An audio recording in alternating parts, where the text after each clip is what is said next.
Hi everyone, welcome to the Recap Project. Today we'll be recapping the 2019 psychological horror film, The Platform. The film uses a handful of unique ideas to comment on larger issues, and has several mind-blowing twists towards the end. Spoilers ahead, let's begin. The movie opens with classical violin and warm colors. A well-dressed elderly manager walks through a busy kitchen, carefully inspecting different sections of production, making sure the food is being meticulously prepared to perfection. Gordon wakes up and finds himself in a concrete cell with the number 48 written on the wall. There's a pit in the middle of the room with countless levels above and below, each housing 2 inmates. He tries to talk to the people below, and his inmate Trimagasi says he shouldn't talk to them as they are lesser, and that the people above won't listen as they are higher. He learns that Trimagasi has spent many months at the facility called the Hole, and they will spend 1 month at each level. Suddenly the lights on the wall switches from red to green as the platform lowers, filled with food that has clearly already been eaten. Trimagasi gorges himself into the food without wasting a single second, while Goreng finds it disgusting, picking out an untouched apple for later. As the platform lowers, the temperature in the room rapidly increases until Goreng throws down the apple. Later, Goreng tries to make small talk, explaining that he volunteered to be in here in exchange for a diploma. Trimagasi tells him he's surprised Goreng is here voluntarily. The next day, after Goreng refuses to eat again, Trimagasi comments that Goreng should be grateful for being on 48. Afterwards, he tells his story of purchasing a kitchen knife sharpener called Samurai Max after seeing it on a TV ad. Supposedly, the knives are so sharp it can cut through bricks. The day after purchasing, he sees another ad on TV about a knife that could never go blunt and could also cut through bricks, even having the ability to sharpen itself as it cut. Out of anger, he threw his television out of the window, killing a man, forcing him to spend 12 months in the hole. He also explains there are at least 132 levels as he has been there. Every inmate were allowed to bring one item to the hole, and Goran explains that he brought the book, Don Quixote, about an idealistic lowly noble that attempts to revive chivalry, refusing to see the world for what it is. With a smirk on his face, Trimagasi says he had brought the Samurai Max Plus. On the third day, Goran finally swallows his pride and begins to eat. On the fourth, a man is seen falling down the shaft. Goreng is shocked, but Trimagasi seems indifferent. Goran calls him out, saying he must have cannibalized on his cellmate if he had survived 132. The conversation is interrupted when a silent woman revealed to be Miharu is seen riding down the platform. Trimagasi explains that she kills her cellmate before riding down each month looking for a child. After descending, 2 men is seen grabbing Miharu, but she easily overpowers both.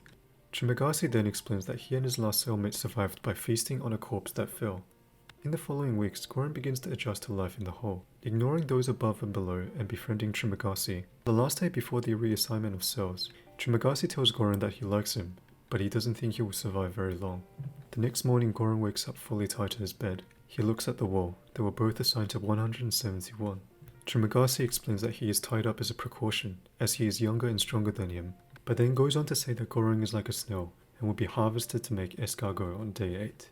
They hear screams all around them to the sound of people discovering the floor they've woken up on. Over the coming days, hunger drives the two mad, and on day 8, Trimagasi finally begins to cut into Goran. Miharu happens to be on the descent. She bashes Trimagasi's head and frees Goran. He springs onto his feet and begins brutally stabbing Trimagasi. Miharu feasts and teaches Goran to do the same. Goran passes out and shows hallucinations of him feasting on the rotting corpse of Trimasi while he taunts Goran. The movie cuts to the manager scolding his employees for a single strand of hair he found on a cupcake. Goran is awakened by a sausage dog on top of him. He sees he is now on floor 33. His new cellmate is a woman named Imiguri, and her dog Ramses II. She calls Goran by his name and comments that no one has ever brought a book into the hole before. The scene flashes back to an interview between Imiguri and Goran, with her being the interviewer. One of the questions was what Goran's favorite food was, in which he replies escargot. She explains that the hole's official name is Vertical Self-Management Center, and there are 200 levels in it. She had also volunteered to enter. When the food arrives, she creates 2 plates and asks the ones below to do the same so everyone gets food, but they ignore her. In the coming days, she continues to try but is ignored. Goran gets fed up and tells them that if they don't comply, he will defecate in their food. The platform descends with Miharu on it, but she's unconscious. They lift her up onto the bed. The next morning, the dog is found dead and half-eaten. Imiguri explains that she selected Miharu 10 months ago, but she came without a child.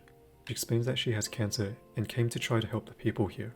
The next scene, we see chefs carefully preparing the escargot at level 0, which Goran finally sees. The next day, the two wakes up on floor 202. Imiguri has hung herself. He begins hallucinating, Imiguri telling him that it would have been easier for her to jump, but she wanted to leave him a gift. Trimagasi also appears and begins taunting Goran with a verse from the Last Supper. where Jesus tells his disciples to feast upon the Son of Man and drink his blood to receive eternal life. Trimagasi tells him with the Samurai Plus it will be like slicing butter. Goreng abandons all resolve and gives in. Goreng suddenly wakes up to the sound of a man yelling. His new cellmate tells him his name is Barat and he is on fire. It has been a month and miraculously they are on floor 6. He's trying to convince the ones above to let him up with his rope. They pretend to let him up, only to drop him, almost killing him. Later that night, Trimagasi tells him he has adapted amazingly well and only has 1 month after this. Imaguro shows up but doesn't say anything, and Goreng is reminded of her dream for change. Goreng walks over to Barat and tells him he wants to ride down the platform and ration out the food, but he needs his help. He theorizes if they can get food to the bottom, they will break the system. He also explains that he's been counting the seconds on floor 202. He calculated there to be 250 levels. Barat says only a lunatic would leave level 6, with Goreng replying, 2 lunatics on fire. The next day, the two make weapons out of metal bars from their beds. They meet 2 of Barat's friends, but Goreng says the first 50 levels should not deserve to eat, as they eat every single day. They angrily begin calling Goreng the messiah that takes food from people's mouths. Barat begrudgingly hits his friend that tries to go for the food. They travel downwards, threatening to hurt anyone that attempts to go for the food. They are often met with resistance, going as far as killing to protect the food. Further down, they meet a man in a wheelchair that supports their mission but has some criticisms. He explains that they need to send a message to the administration, or their efforts will change nothing. They plan to do this by sending a symbol in the form of an untouched dish that gets sent all the way back up, a panna cotta. As they reach level 50, they begin handing out food as planned. Although this seems to work at first, problems begin arising as they descend further down, with people begging for more. As they provide food for a feeble man, his cellmate explains that he'll slice open his belly in a few days and eat what Goreng had fed him. They pass several levels where no one is alive, and notices that the platform does not stop on these levels. They see 2 people beating Maharu and tries to rescue her, but they were too late. In the process, Ballarat is gravely injured. To their horror, the platform does not stop at 250. Goreng realizes as the platform doesn't stop when no one's alive, he had underestimated his timing. There was no food left and the 2 are critically injured. But most of the inhabitants at this level are long gone, so the 2 could only sit silently as the platform carries them down. The platform finally stops at floor 333, but just as they're preparing for the rise up, they notice a child and get off the platform. They see that she is hungry and gives her the panna cotta. Later that night, Trimagasi taunts Goreng for wasting his place at level 6, but Goreng comes to the revelation that the little girl could be the message. He goes to tell Barat, but he has passed away in the night. The next day, Goreng helps the child onto the platform as it descends further down. Trimagasi comes out of the darkness telling him that his journey is over. What remains on the platform should just be the message, and Goreng steps off. Goreng and Trimagasi walk away from the platform together, with Trimagasi smiling and saying she will succeed. The 2 watches from a distance as the platform begins quickly rising up. It is difficult to explain the meaning of this ending as it's very open-ended, but a couple of key details to note.